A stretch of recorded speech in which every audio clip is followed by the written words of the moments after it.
এখন এই এসআইআরটা হচ্ছে বিজেপির একটা ষড়যন্ত্র। তারা এসআইআরের মধ্যে দিয়ে যেভাবে বিহারে ক্ষমতায় এসছে, প্রকৃত গণতান্ত্রিক ভোটার যারা বৈধ ভোটার তাদের নাম বাদ দিয়ে ক্ষমতায় আসার একটা প্রয়াস ছিল। সেটা ট্রায়াল করেছিল বিহারে, সেখানে ওরা সাকসেস হয়েছে। সেই অভিসন্ধি নিয়ে ওরা বাংলায় এসেছিল, কিন্তু ওরা একটা জিনিস ভুলে গেছে যে বাংলায় মমতা বন্দ্যোপাধ্যায় রয়েছেন। ফলে বাংলার প্রত্যেকটা তৃণমূল কংগ্রেস কর্মী তার নেতৃত্ব সাধারণ মানুষকে সঙ্গে নিয়ে যাতে একটা বৈধ ভোটারের নাম বাদ দিতে না পারে সেই ব্যবস্থাই আমরা সর্বত্র করছি। কারণ আমাদের দল হচ্ছে মাওয়াটি মানুষের দল। তাই মানুষের স্বার্থে, মানুষের যে পবিত্র গণতান্ত্রিক ভোটাধিকার তা প্রয়োগ করতে যারা পারে তার জন্য আমরা সবাই মিলে একসঙ্গে কাজ করছি। মমতা বন্দ্যোপাধ্যায় এবং আমাদের সর্বভারতীয় সাধারণ সম্পাদক অভিষেক বন্দ্যোপাধ্যায় ইতিমধ্যেই আমরা ঘোষণা করেছি, যদি একজন বৈধ ভোটারের নাম বাদ দেওয়া হয় তাহলে আমরা জীবন দিয়ে লড়াই করব। শুধু নয়, 10 লক্ষ লোক নিয়ে দিল্লির বুকে আন্দোলন হবে। একথা ইতিমধ্যেই অভিষেক বন্দ্যোপাধ্যায় ঘোষণা করেছে। এই যে ভোট যেটা হয় উন্নয়নের নিরিখে ভোট হয়, এখন এসআইআর দিয়ে ভোটের কথা বলা হচ্ছে। দেখুন, সেটা ওদের হয়তো একটা মিসকনসেপশন। অ্যাকচুয়ালি হয় কি, আপনি যদি কারোর জন্য একটা গর্ত খোঁড়েন, গাড্ডা খোঁড়েন, সেই গাড্ডায় নিজেদেরই পড়তে হয়। আশা করি আগামী দিন বাংলার মানুষ বুঝিয়ে দেবে বিজেপিকে ওই গাড্ডাতেই কবর দেওয়া হবে, এর বাইরে আর কিচ্ছু হবে না। যেভাবে সাধারণ মানুষের ঘুম কেড়ে নিয়েছে, মানুষ একটা এমন অনিশ্চয়তার মধ্যে রয়েছেন, এমন টেনশনের মধ্যে রয়েছেন, ইতিমধ্যেই প্রায় 40 জন মানুষ আত্মহত্যা করেছেন, 5 জনের মতো বিএলও আত্মহত্যা করেছেন। যে কাজটা 2 বছরের, সেটা মাত্র 2 মাসে করার একটা প্রয়াস। এর জন্য নির্বাচন কমিশন একেবারে বিজেপির বি টিম হয়ে কাজ করছেন। আর কোনো নেই এখন। এতদিন নির্বাচন কমিশন সবাই জানতেন নিরপেক্ষ, তারা একেবারে সরাসরি আমরা বলছি তারা বিজেপির বি টিম। সকালবেলা বিজেপি এবং বিজেপির নেতৃত্ব যা বলেন, বিকেলবেলা নির্বাচন কমিশন তাই করছেন। গতকাল রাজ্য সরকারের পক্ষ থেকে মুখ্যমন্ত্রী উন্নয়নের একটা খতিয়ান দিয়েছে, সেই খতিয়ান নিয়ে ওরা আমি তো বলছি, আমি বিজেপির প্রধানমন্ত্রী সহ যে কোনো নেতাকে চ্যালেঞ্জ করছি, যে কাজ মমতা বন্দ্যোপাধ্যায় 14.5 বছরে করেছেন, 1400 বছরেও বিজেপি সেই কাজ করতে পারবে না। এবং বিজেপি অনেকগুলো রাজ্যে ক্ষমতায় আছে, আজকে কেন্দ্রে ক্ষমতায় আছে এত বছর ধরে, 14 বছর ধরে প্রায়। তারপরে অনেক রাজ্যে ক্ষমতায় আছে। একটা রাজ্য করে দেখাক যে পশ্চিমবাংলা যে কাজ করেছে মমতা বন্দ্যোপাধ্যায় 14 বছরে যে কাজ করেছেন, 1400 বছরে সেই কাজ করে দেখাক, তাহলে আমরা বিজেপিকে মেনে নেব। এই যে সমন্বয় সভাগুলো করছেন, এতে কি দেখছেন, কি আসছে? না, এটা তো আমাদের দলের অভ্যন্তরীণ আমাদের গাইডলাইন।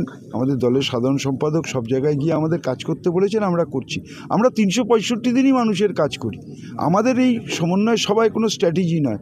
আমাদের সমন্বয় সভায় একটাই কথা, যে ঘুরে ঘুরে দেখো একজন মানুষও যেন বাদ না যায়, তার নাম যেন কেউ ষড়যন্ত্র করে বাদ না দিতে পারে। এই যে বিজেপি এবং নির্বাচন কমিশন, এই যে তাদের যে ষড়যন্ত্র, সেই ষড়যন্ত্রে যাতে মানুষ শিকার না হয়, মানুষের জন্যই ঘুরে ঘুরে আমাদের এই কাজ করা। মুখ্যমন্ত্রী আপনাদের মতো সিনিয়র মন্ত্রীদের এই দায়িত্ব দিয়ে দিয়েছেন, মানে ব্যাপারটাকে অনেক বেশি গুরুত্ব দিচ্ছেন। অবশ্যই গুরুত্ব দিচ্ছি, তার কারণ আমরা মমতা বন্দ্যোপাধ্যায় দিনে 15 থেকে 16 ঘন্টা কাজ করেন একটাই বাংলার মানুষের জন্য।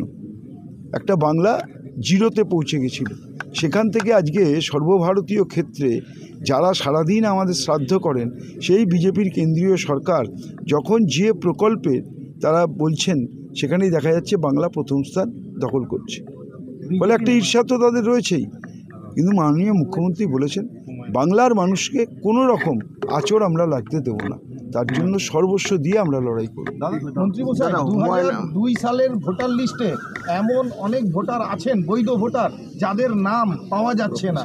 সেই মতো অবস্থায় আবার তাদেরকে ফর্ম ফিল আপ করে দিতে হচ্ছে, কিন্তু তাদের বৈধ ভোটারদেরই নাম খুঁজে পাওয়া যাচ্ছে না। আপনি যদি এই ইলেকশন কমিশন, যেটা আমি প্রেস করেছিলাম, আপনারা যদি দেখে থাকেন, আমি পরিষ্কার বলেছিলাম 2002 সালের যে ভোটার লিস্ট, সেখান থেকে প্রত্যেক পার্ট থেকে, প্রত্যেক বুথ থেকে 150 থেকে 200 নামকে বাদ দেওয়া হয়েছে, ইচ্ছাকৃতভাবে বাদ দেওয়া হয়েছে। এটা একটা ষড়যন্ত্র। কিন্তু এর জন্য নির্বাচন কমিশন যেহেতু বি টিম, যদি না হয় আদালত খোলা আছে, আমরা আদালতে গিয়ে লড়াই করব। বিহারে 10,000 টাকা করে দেওয়া হয়েছে মহিলাদের, এক্ষেত্রে এই বেঙ্গলেও যদি এই ধরনের প্রলোভন দেখায় আমি জানি না বেঙ্গলে কি করবে। বেঙ্গলের মানুষ একটা জিনিস, বেঙ্গলের মানুষ আশা ভরসা বিশ্বাস একজন মানুষকেই করে, তার নাম মমতা বন্দ্যোপাধ্যায়। যতক্ষণ মমতা বন্দ্যোপাধ্যায় আছে ততদিন এখানে কিচ্ছু করে কোনো লাভ হবে না। একটা পলিটিক্যাল প্রশ্ন করবো, যে নন্দীগ্রামে অভিষেক বন্দ্যোপাধ্যায় প্রার্থী হবে ঘোষণা করছেন সুকান্ত মজুমদার। দেখুন এইসব এই মানে আবোল তাবোল কথা সুকান্তবাবু বলেন, তার নিয়ে আমাদের উত্তর দেওয়ার প্রয়োজন আছে? কে কোথায় প্রার্থী হবে সেটা দল ঠিক করবে, দলের সর্বোচ্চ নেতৃত্ব ঠিক করবে। মমতা বন্দ্যোপাধ্যায় অভিষেক বন্দ্যোপাধ্যায় তারা ঠিক করবেন। সুকান্তবাবু যদি তৃণমূলে জয়েন করতে চান ওয়েলকাম।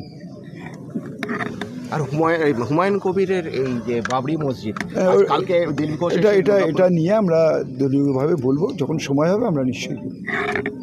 ইদানিং দেখা গেছে বেশ কিছু জাল নথিপত্র এডিডিএতে জমা দিয়ে কিছু প্রতারক তাদের কাজ সম্পূর্ণ করার প্রয়াস করেছেন। এ প্রসঙ্গে জানাই, এ ধরনের জালিয়াতির খবর মিললে সেই ব্যক্তির বিরুদ্ধে আইনানুগ ব্যবস্থা নেওয়া হবে। কল করুন আসানসোলের ক্ষেত্রে 9046223651, দুর্গাপুর 9046223650। আসানসোল দুর্গাপুর উন্নয়ন কর্তৃপক্ষ দ্বারা জনস্বার্থে প্রচারিত। DSMS, a premier management college in Durgapur. Admission open for hotel management, hospital management, tourism management, BBA, BCA and nursing. Excellent training and placement assistance. Join now. DSMS, gateway to success.